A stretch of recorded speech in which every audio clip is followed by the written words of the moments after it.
Good morning, everybody, and welcome to the VIA Learning webinar on winning sales with Hewlett-Packard, and it's strategic uses for gaming in sales training. So I'd like to first off introduce who we have here today. Myself, Darren, I'll be the moderator for today. We also have Julie Brink, who's the Director of e-Learning at VIA Learning.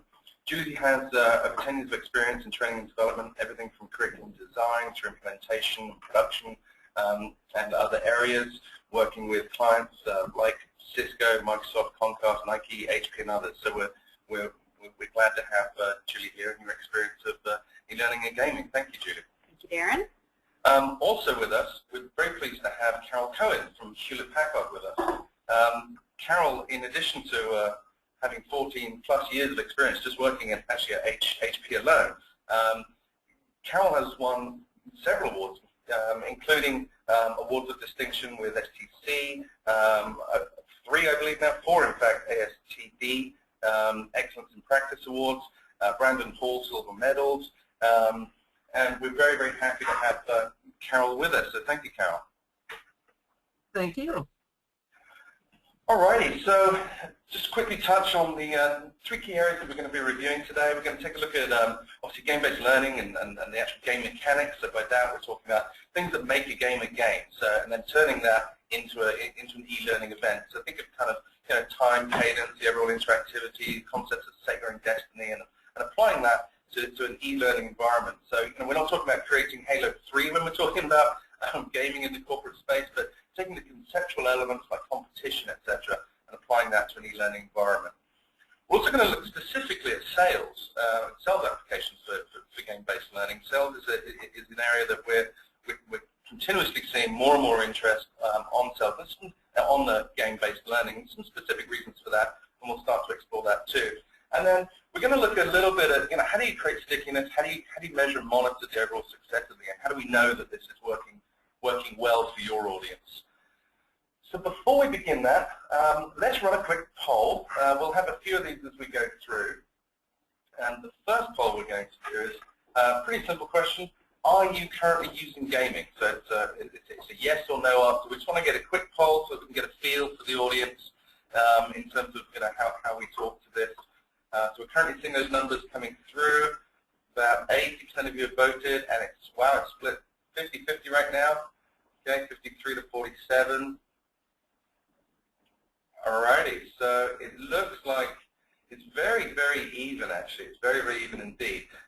Just slightly more or not than currently are using it. So that is interesting. Obviously, there's a lot of folks here looking to gain some information about how it can be used and where it can most adequately be used, and a lot of folks looking for ideas. So as we go through this webinar, we'll look to make sure that we're giving you that information as well. And please do feel free to ask questions as we go through. We will be having a Q&A session at the end where we can address any questions that you might have. Just go ahead, type those in. We'll collate those and run through those at the end. So let's talk a bit about game-based learning and the game mechanics. So Julie, perhaps you could tell the audience a bit about how games can apply to e-learning and what do we know about gamers? Well, excuse me. Really, we've always learned through gaming, and so people have been gaming for generations and generations.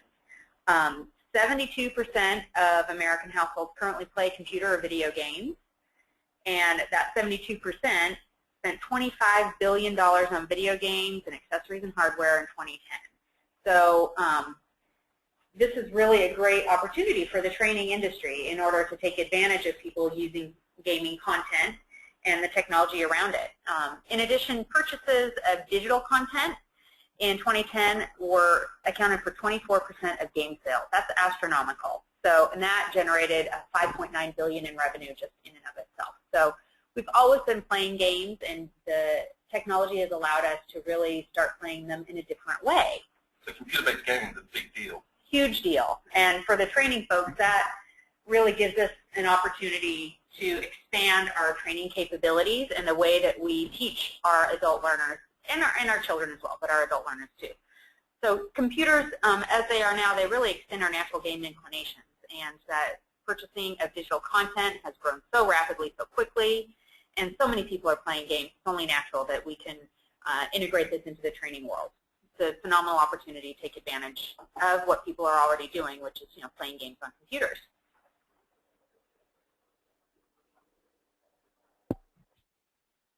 Great. So I think, Carol, we're going to talk about the difference between traditional and game-based learning.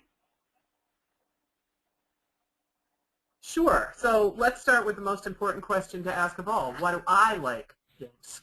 But more specifically, why is everyone in HP's Learning and Development Department talking about games and gamification, a word I don't even like that much? Well, we have a lot of e-learning for our well over 250,000 employees, and many of those courses are real page turners. So let's look at the two approaches and compare them. With traditional e-learning, the content directs the learner, usually through a text-based lesson. The focus is generally on touching each page, which is mostly how you can count them, or how many seconds have they spent on the page, and ultimately, hopefully, passing the learning check at the end. And that's, at the very least, a linear path through the content. And at best, there's some branching and some personalization and maybe some interactivity. But in a learning game, the learner perceives a sense of self-directedness to achieve some type of goal. It's likely that there are incentives, like milestone rewards, to guide the learner.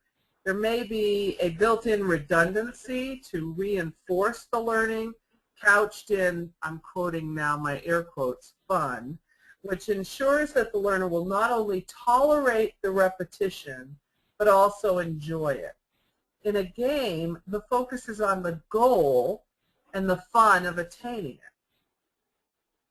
Now on the next slide, and I know I was a little harsh on traditional e-learning on that last slide, but for today we're focusing on games and learning, so we're giving them a little more attention. So let's look at the top game mechanics that make games work for sales. Think about any game that you like to play. It must be learner or player-centric. It must be built in easily digestible chunks. You can't get lost in the game. For example, you need to be able to go from one step to the next without losing your place. And I've already mentioned that sort of practice and reinforcement. We kind of like that. You know, some people play Angry Birds for hours on end. The main emphasis should be that it provides a safe place to learn, fail, recover, and pass or win. And games are all about the environment, the sights, the sounds, the interactivity, and it requires technology to provide that rich media, engaging graphics, user-friendly interface, and personalized interactivity. And you'll notice mobile up there in that purple box, pretty critical to the proliferation of games in our lives. But the most important mechanics to me fall under that third heading, the heading human factors. Motivation, collaboration, and contextualization. Think about it. It's at the heart of play. And I was going to do a whole thing in here about Red Rover, how that's a good example. So think of some of those playground games you used to play and how this applies to them, and then how we can apply that here in a corporate setting. Content may be king, but in a game, it's the internal motivation of the learner that drives the action. The game has to be compelling and inspire the learner to hang in there and keep trying. The game must foster collaboration either actively within the game, like you're racing the clock or you're racing the other zombie or whatever, or through shared experience outside of the game where people share their information once they've completed the game. And finally, it has to make sense to the learner and therefore, and when we're talking about sales, fit into their sales context. That means whatever learning occurs must easily fit back into their real life after the game is complete. Great, thank you for that, Carol. And Julie, I know that you have some thoughts on games as standalone versus part of a blended learning approach. Can you share those? Yeah, well, in the corporate space, what we have found is that games are best served and played as part of a blended learning strategy. So while you can deliver a game as a standalone training course, so to speak. It really is best used when it's in collaboration and complementary to some other training tactics. So perhaps you have a game that reinforces what has been taught during instructor-led training, or a game will reinforce the content that was delivered during a web-based training. It supplements and it reinforces and helps the learner recall what they have already received during other training. They're like, oh, I remember I learned about that concept when I took the web-based training, or I reviewed that in my handbook. So getting that information time and time again. Repetition is key in remembering information. You know, you have to learn something, hear something about 3 times before you can really remember it and put it into your memory bank. So gaming is a great way to reinforce content. Right, that makes sense. So, you know, as we've heard there, you know, the use of gaming is great in terms of putting it into a blended approach, using other areas, but the actual game itself is going to engage the learner in a very different way than more traditional web-based training. Yep. Alrighty. So, you know, we've also heard, you know, games for sales do have a particular resonance. You know, certainly from our experience, many organizations are increasingly looking to add games or gaming elements to learning programs. So, you know, how well does game-based learning work for sales departments? And Carol, perhaps you can talk us through, you know, when to use it.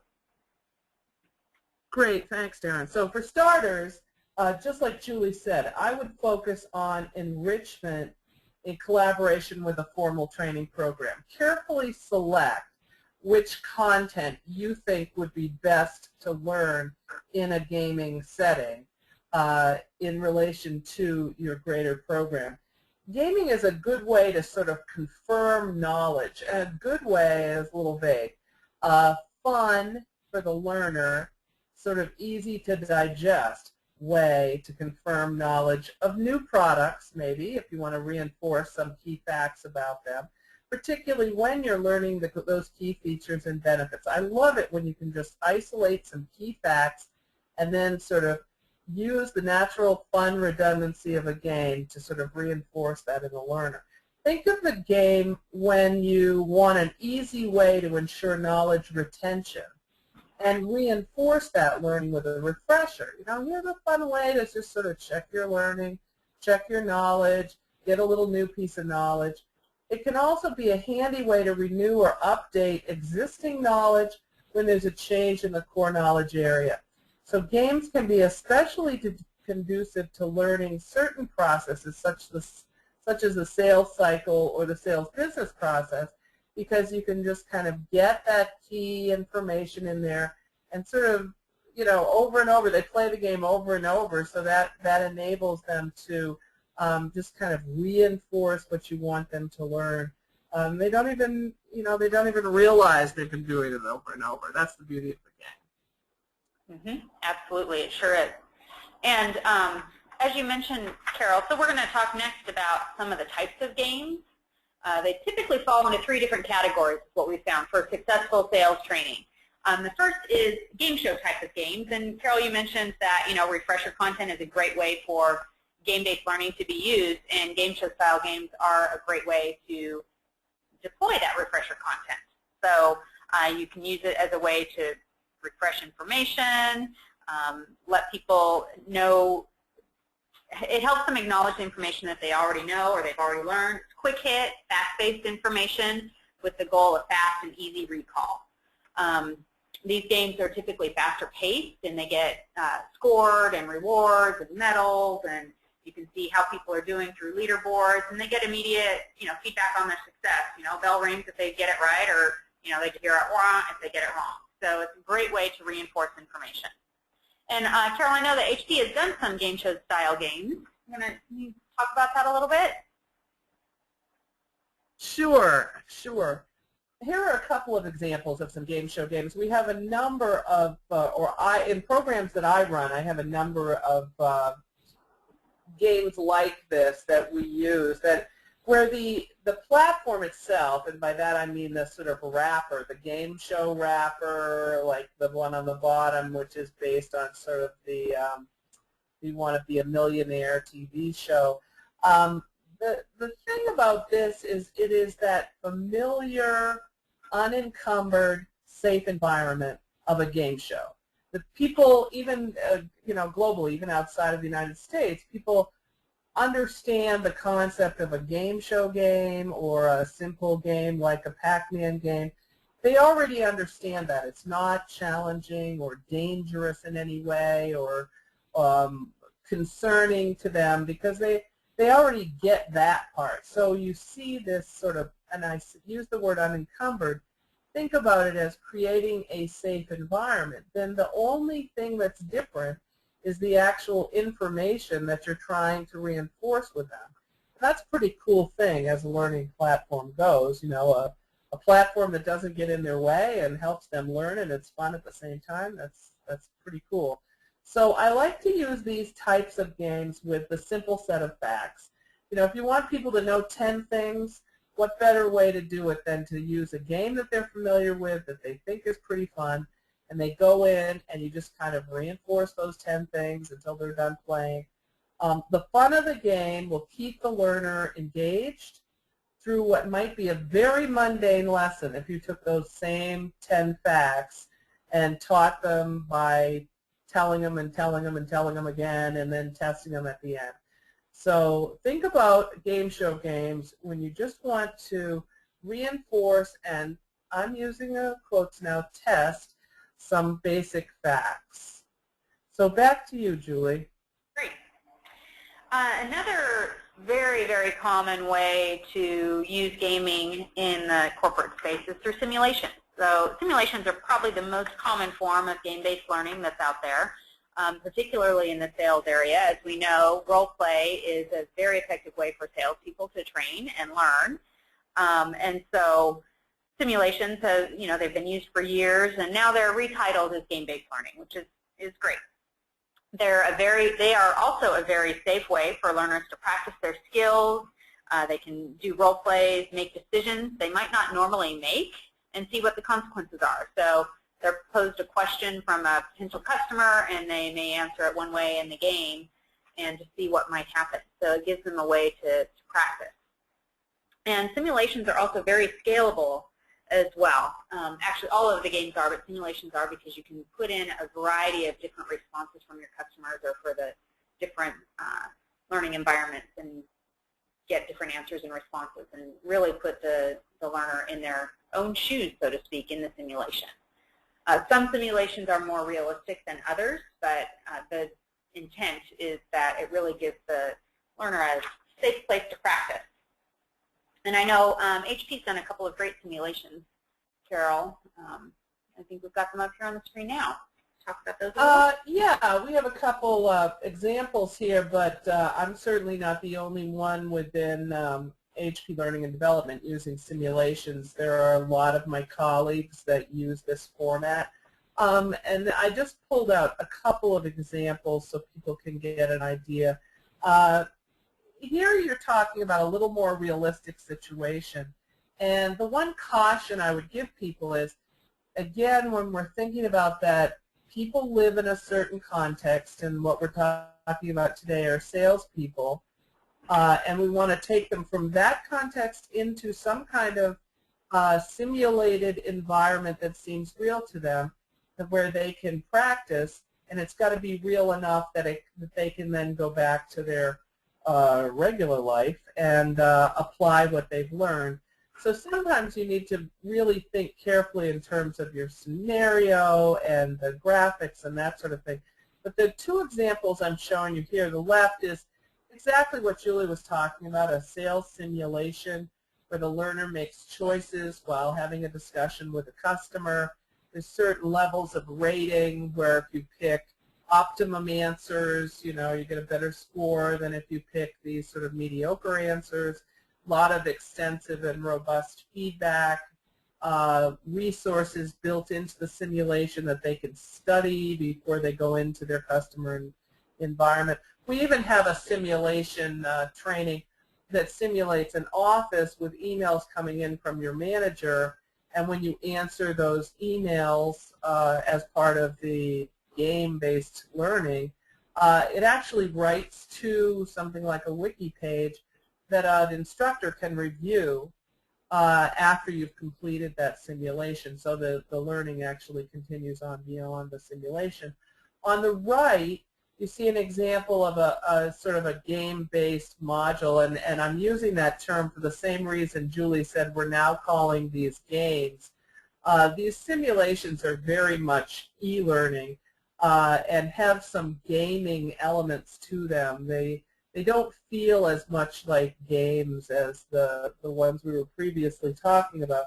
But in the game on the right, it's a whiteboard discussion, and actually you can't see it on this slide, but those elements on the whiteboard get drawn in almost like in real time, so that the student or learner can practice that whiteboarding before they actually have to perform in front of a customer.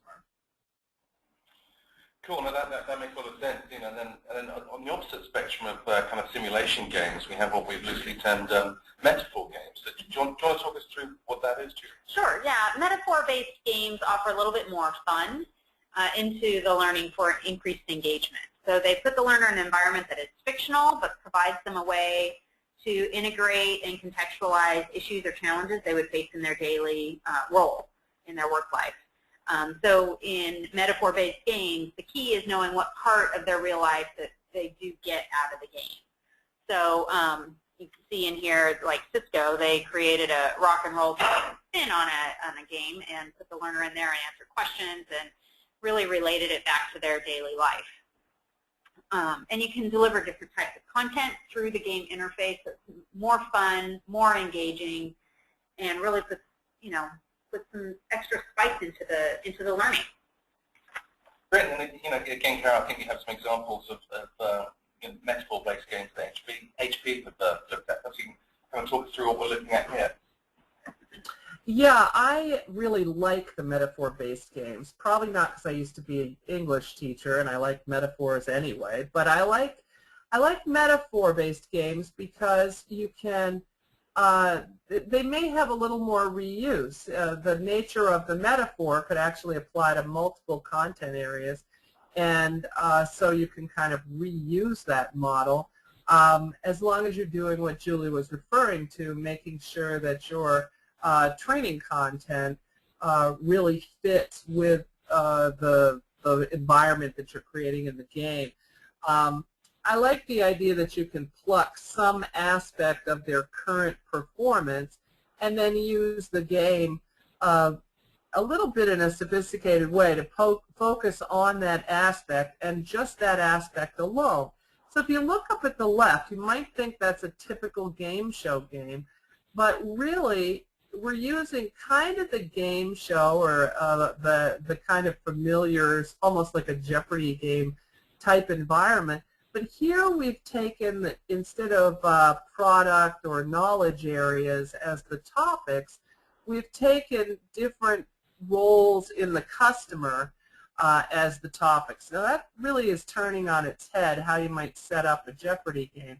So it's a little bit of a stretch, but it's a type of metaphor-based game. We can set that element, whatever that learning element is, into a metaphor of some kind, and then enable that learner to really give it full focus. That's what I like about these games. It also helps support that thing about insinuating the new learning back into your reality. It almost should feel like a bridge from their reality to their new reality, so it becomes part of their new, improved persona, after they've experienced your great game. All right, no, that's great. Thank you very much for that. So, a game's always a good idea. There are some roles or maybe subjects or functions within organizations that really just best left alone when it comes to games. Yeah, games are not always ideal in every single training situation. So really think about where you're going to integrate those games into your learning strategy. Consider your audience.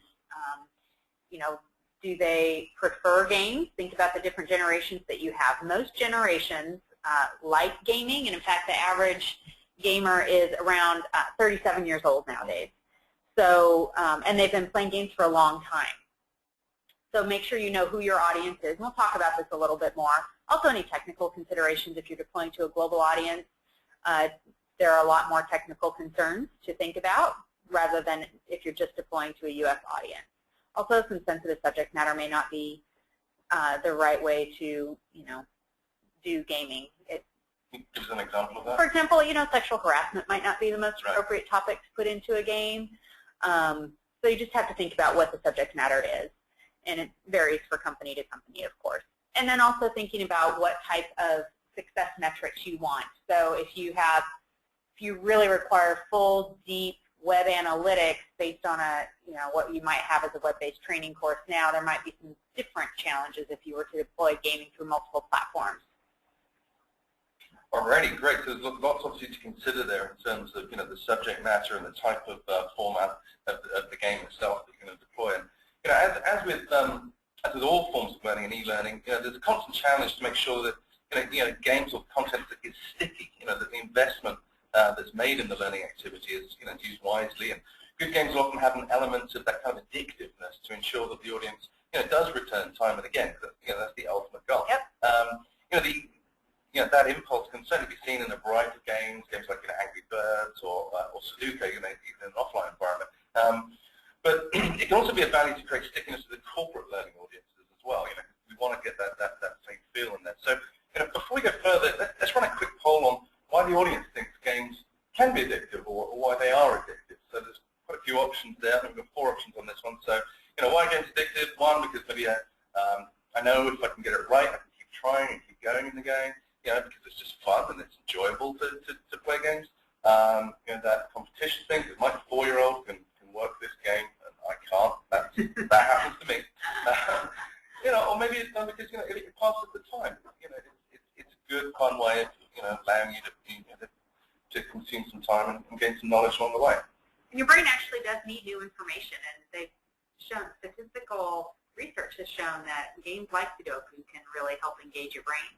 And keep it active for a longer period of time. So as you grow older, your brain can, retain some of its ability and agility. Absolutely. So let's look at the results there. So nobody wants it just to pass the time, and nobody except me, it seems, especially with their 4-year-old. About 35% are saying, because it's that internal individual challenge, because you can get it if I keep going. And then, mostly because it's fun, and I think. Even in the corporate space, I think it's important to keep that element of fun. Absolutely. We can talk more to that. Yeah. Alrighty. So let's look at ideas that can be used to help create that stickiness and that fun element, and help ensure the success of game-based learning. When you're analyzing what will measure the success for you in your game-based learning strategy, you really need to start from a high level, like you would with any training program, and know the learning objectives for the game-based learning component. So. Are you teaching facts? Are you hoping just to recall and reinforce information? What are the objectives that you have with that particular game?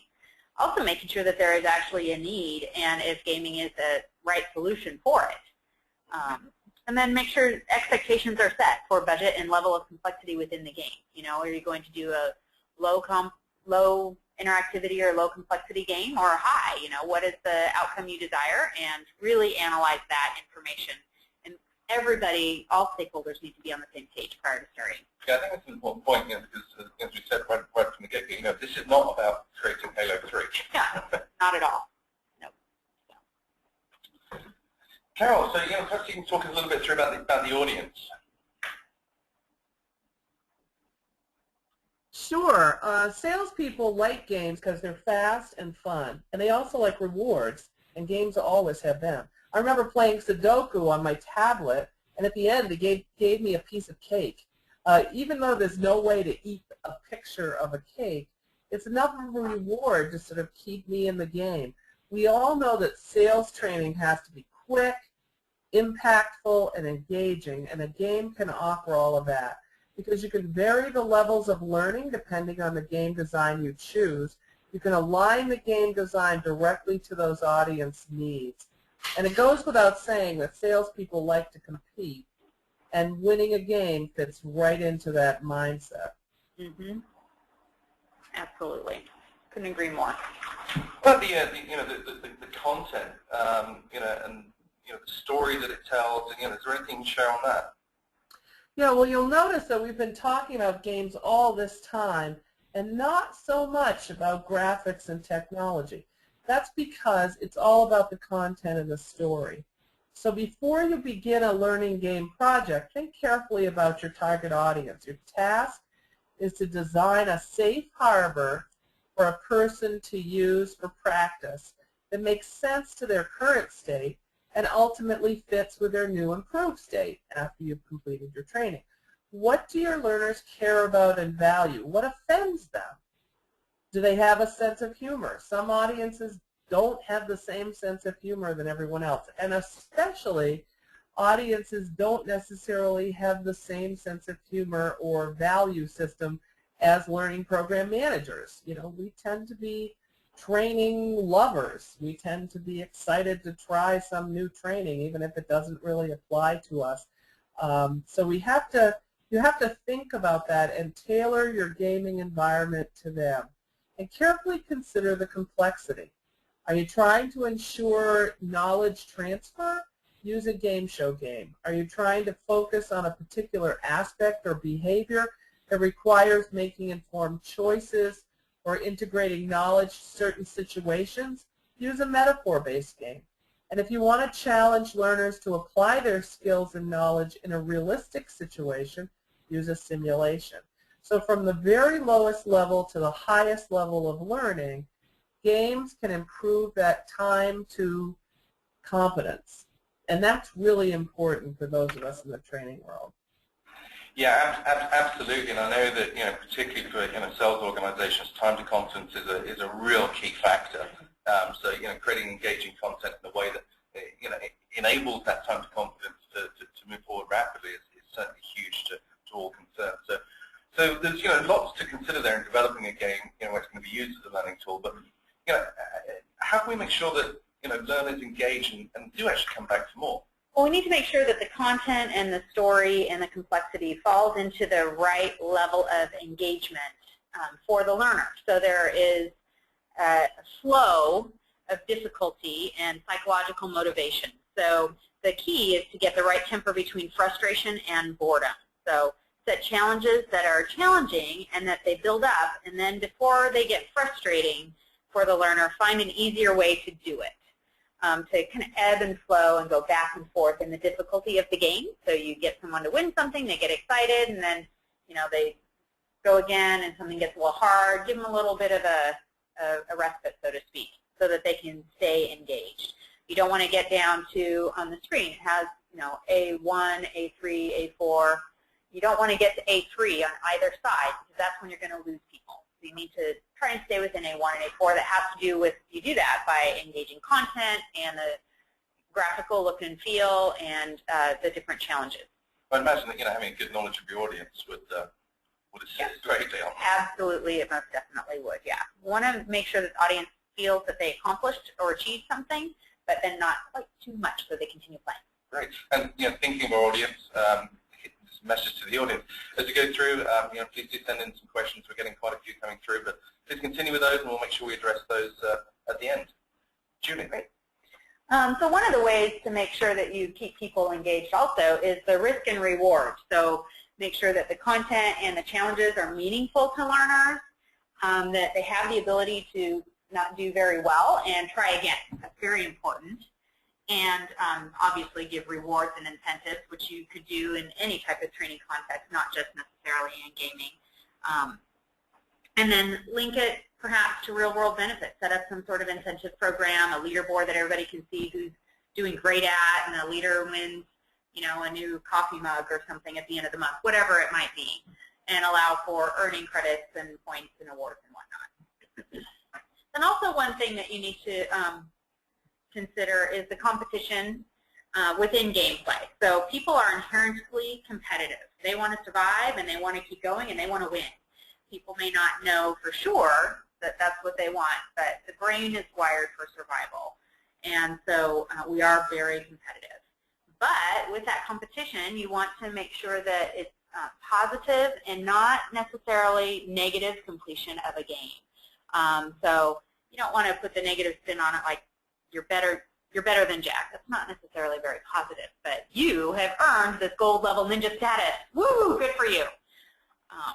And also making sure that awards are given out regularly and pretty frequently to keep engagement among all parties there. And then any escalation or cadence of awards. You know, are they getting more? Is it on a regular basis? What's the expectation? And share that with the learners. If it's multiplayer gaming, then it's a great way to keep people engaged. Yeah, and then on competition, it's not necessarily just competition, of John versus Jack. Not at all. Internal competition as well, kind of like the game of golf, right? I know many people who golf, but they don't golf to beat someone else. I wouldn't golf to beat you, Darren. I'd golf to beat my score. Right. So it's very internalized competition. Kind of like how to beat your own personal best. Yeah, most definitely. What are some of the technical issues that are created in gaming? Well, we could really spend hours talking about the technical issues in gaming. Some of the things you need to really hone in on and determine and decide on when you are deploying a game-based learning program or strategy are the devices. So what technical requirements do the devices have? What different platforms are you going to deploy to? How many different platforms? Make sure you allow enough time in the development cycle for multiple platform development. If you're going to deploy to an Apple product, for example, you need to be able to develop in the iOS space or with Adobe Air, something like that, so it's compatible with other devices. Flash is a great way to develop games. Those aren't playable on an iPad or iPhone, so you would need to think about another way to do that, like Adobe Air or some other programming platform. Also, well, I was going to say that makes sense. Increasingly, IT departments don't necessarily know exactly what devices are out there and are engaged. Correct. That's why really knowing your audience and who's going to be playing the game and their location really makes an impact as well. Particularly if you have a global audience who will be accessing the game through a mobile device. Devices are so very different throughout the globe. You need to make sure that you understand and can develop for multiple device types. Connection speeds is another thing to consider as well. If it's going to be played over the web and not necessarily downloaded as an app on someone's device or on their computer, you need to consider the connection speeds, because if someone's playing a game and the video in the game or the audio in the game trips up, they're going to lose engagement immediately, probably turn the game off, and then you're in a no-win situation. And then you're working uphill to get them to re-engage in the game. So really knowing what kind of connection speeds and infrastructure you're working with is helpful. And then who's hosting it as well. Same type of issues as, where is the host located, and are they reliable, and whatnot. Is it living on an intranet or in the cloud somewhere? Who knows?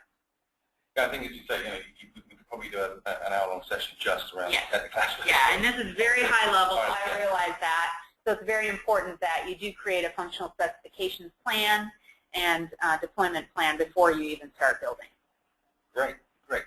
So, Carol, perhaps you can kind of talk us through some games that are currently in your development cycle, and perhaps you can touch on the platforms that they're being developed for. Sure. Games, as I've said before, are most successful as enrichment to current learning strategies. So my advice is not to look at games as a sole training element, but look at them in addition to your formal training. So that's exactly what we're doing here. And this slide represents one of my current projects. We're creating 3 sales training games, but the games are special. Once we've completed them, they'll serve as templates for future game development projects. And you can see the games are designed to cover low design complexity, medium design complexity, and high design complexity. And they also represent 3 different learning levels. So, and in addition, and this is what I think is the coolest, each game is built with 2 phases. So first, the learner has to play a somewhat simple game to either prepare them for an adventure or arm them for a battle or train themselves for an athletic competition. And what is really cool about the design is that the learner can try to run the marathon without training, but when he gets a nice pat on the back instead of a gold medal, he'll run rather than walk back to the training area to hone his skills to prepare to run that race again. And that's the power of gaming and learning. We're actually using the game to motivate them to do the learning parts of the game. So take a look at the sketch on the next slide. That isn't the sketch. Take a look at this screen. This is an example of one of the screens of, there we go, there's a sketch. This is one of the games that we're building in partnership with Via Learning. And before I hand it back to Julie to talk about the examples, I just want to note one thing about the alien planet scenario. I personally like to use this because it's totally inclusive environment. Space aliens know no bias, no particular country, region, race, or perspective. It's almost like a pure environment to sort of slip your context for learning into. So Julie, I know you've got some screens there you want to show. You want to comment on our project? Yeah, so this one here, we are excited about this one as well, Carol, because it is applicable to every audience at any point in time. It'll be a great template to reuse for multiple types of content. And so this is, the learner does answer some, inherently they are multiple choice questions at the beginning. So the first level, the learner goes in and they're, they have to be the hero and save the planet. So they answer some questions and they, stop some natural disasters that could occur on the planet, and then they get to the next level, they have to plug the sulfuric acid geyser, for example. They answer questions, they plug that geyser, then they move on. And then ultimately they are challenged by some different, in this instance, leaders, and they have to get information from those leaders and help save the planet. So it's very much multiple choice questions as far as the back-end programming goes, but the rich interactive experience and the display of the content is in a fun, engaging way. There will be some timers and some challenges and points earned and rewards had. So the learner will be very engaged throughout the whole learning process. Multiple questions can be integrated into this.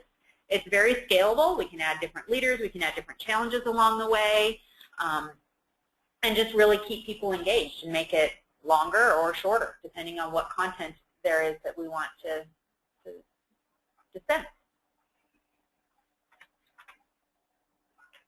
So this one here is another example of a game that we are building. So it is the high complexity, we're calling it the Olympics. So it's very, very scalable. You can add multiple events. For this particular example, we have 4 events. The learner will go in, and like Carol had mentioned, they'll do some training if they want, or they don't have to. They can go in and play the event right away, or they can go do some training, and depending on the training, how successful they do in that training, where they're answering questions and completing tasks, they will get a better opportunity to win the gold medal. If they don't, then they have to go back and perhaps do some training and try again. You can add lots of individual games or even group games within this particular game that we're building. So you can have 25 individual events that somebody would complete. So extremely scalable. So it's only, building with reuse and scalability in mind. Absolutely. All of them are, yeah. It only helps to make those budget dollars get better as well. Yeah, most definitely. And so our Storm Chaser solution is more of a medium complexity type of game. And this is where the learner will go through and do some little mini challenges or mini games of sorts and earn a way to tame a storm. So they will get basic information, and then the next task they will accomplish in the second round is to recommend a particular solution to a customer. So it really helps put all of the information as far as the industry and the solution and the market together into one piece. So it's applying the knowledge that had been learned in the first level of gameplay there. So we're excited for all 3 of them. I think they're all going to be very successful. Great. So, okay. So before we go through and enter into the Q&A session, there's been several questions asked already, and we'll address those. Please feel free to ask more should you wish to. But there's a lot to think about overall in terms of the audience itself. Who is that audience, and what's the best way to engage those. But also the subject, the format, how the game can impart knowledge, and how you create it to be sticky, and what you got to do to keep that learner engaged. You also need to consider how to include the game as part of a large package of learning, and you need to be clear on the learning objectives of the game itself. And then, as Carol had talked us through, the type of game that's going to be best to share that information, be it a simulation, be it a game show type format, or a metaphor-based game. And then, the most important, I think, is come through time and time again, content. So you really need to consider the audience in terms of what content they're going to find engaging, as well as the technology, the platforms, the location of the audience. Does this content need to be mobile to actually reach your audience and engage them? So there's really lots to consider then in deciding to use game-based learning. So thank you for that content. That was great, and I want to go into the questions that we've received. So one question I've received: how long or complex should games be? Julie, do you want to? Well, that's a great question. I think it depends. Definitely depends on how much content you want in there, just what your own company's specifications are. Gameplay is a great way. Sorry, let me back up for just a second. So games are best served, I believe, in smaller chunks, so 2 to 5 minutes of gameplay. But some companies like longer games, which is fine, 10, 15 minutes. Depends how much effort you want to put into it. So it really just depends on your own organization, but 2 to 5 minutes in length are what I think is most preferential for most people. Okay, that's particularly the sales force. They like quick information. Carol, do you have any thoughts on that? Yes, I do. Of course, every time we talk about length, I always think, well, if I had more time, it'd be shorter. We can't discount the fact that when you're trying to make a very, very short learning experience, it may take you a pretty long time. And I don't want to sort of leave that on the table unsaid. But yes, I think there should be enough quick gratification to keep the motivation. So whether you are trying to, like we do sometimes, want to prepare for something by giving people 5 or 6 key facts we wish everyone would know before we start the conversation, we want a game that they can play in a few minutes, and then they can get those 5 facts. Or you want a game that gives them enough gratification, like a simulation, that they're going to come back and continue to work through that simulation later in these small chunks. So it's a combination of, is the game itself very, very short, or is the time to gratification very, very short, so they'll come back and continue playing the game.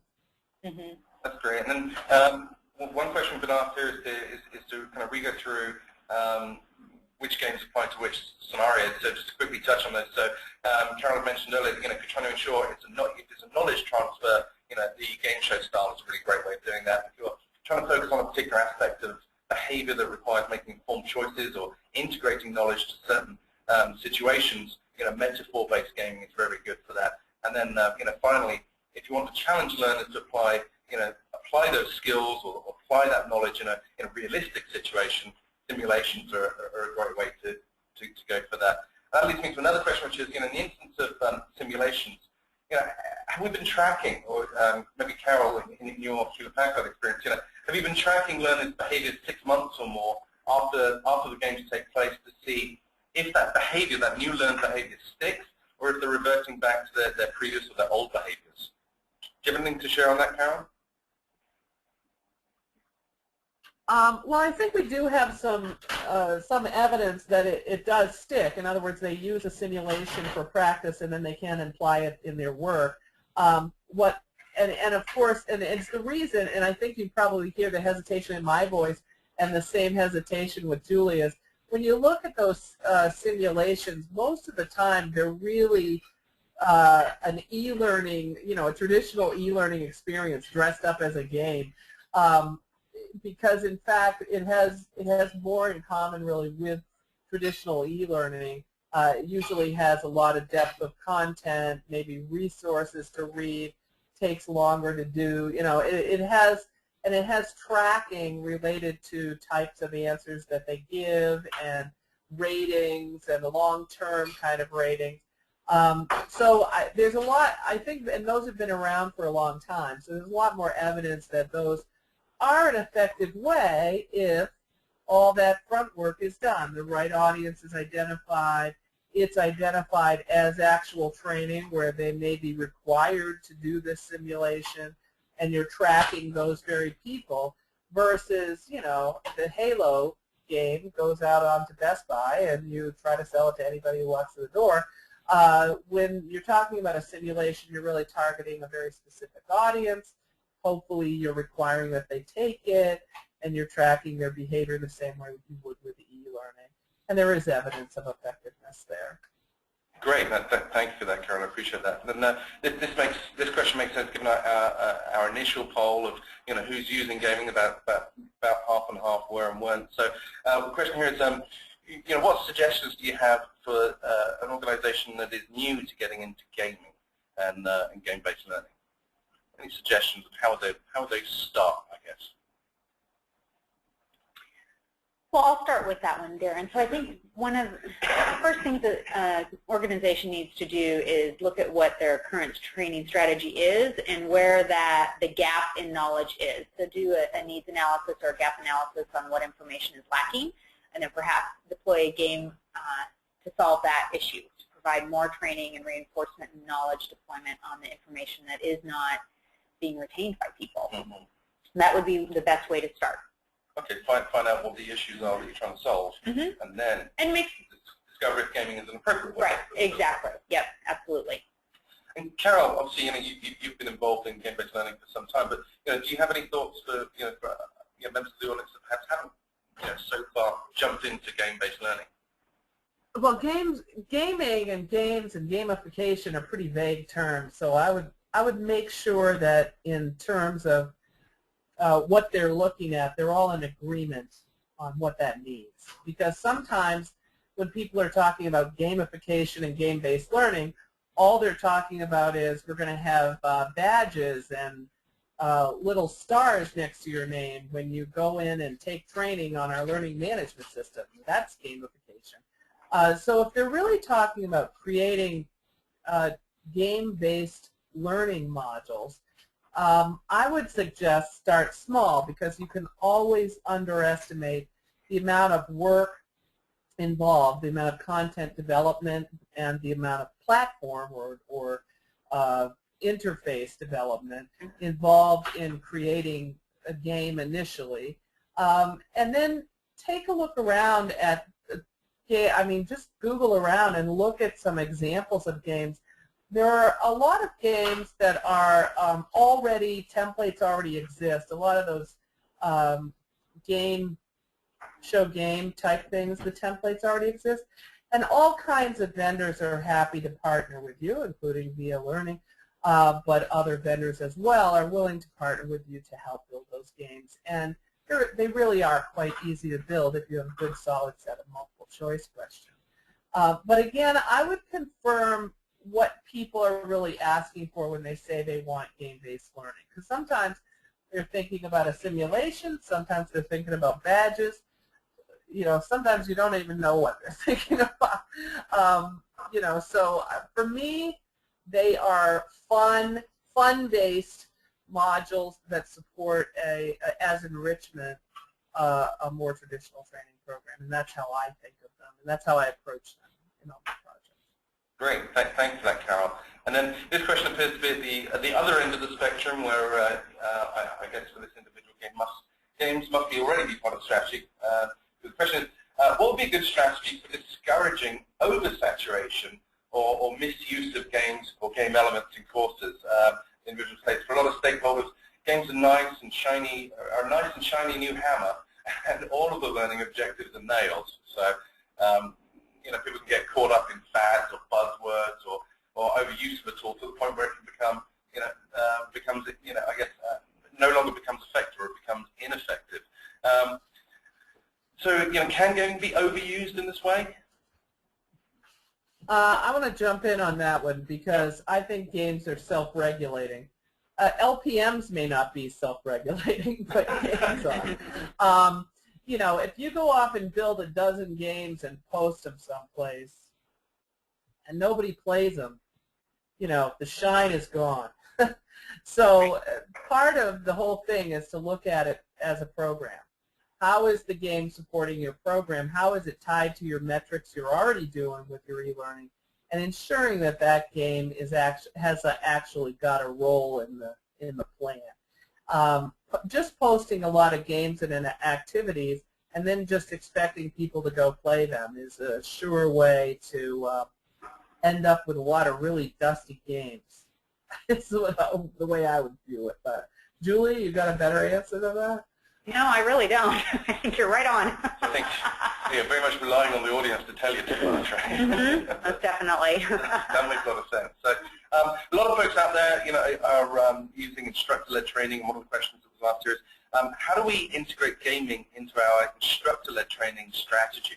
So is there a use for game-based learning or perhaps knowledge assessment type stuff as part of the instructor-led training? Absolutely. It's a great way to give assessments during instructor-led training. Breaks up the monotony of someone talking with you and gives people a little respite, so to speak, and a little fun.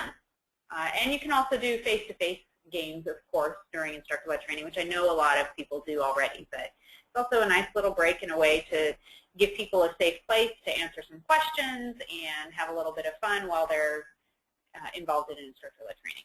Great. I suppose it also helps provide that initial quick feedback to the instructor on how effective that strategy is. Absolutely, especially if you have live scoring immediately. Yeah. So there's lots of benefits there. Well, I want to send a thank you very much for attending to the audience. Also, I want to extend a special thank you to Carol Cohen from Hewlett-Packard for joining us today. Excellent information there.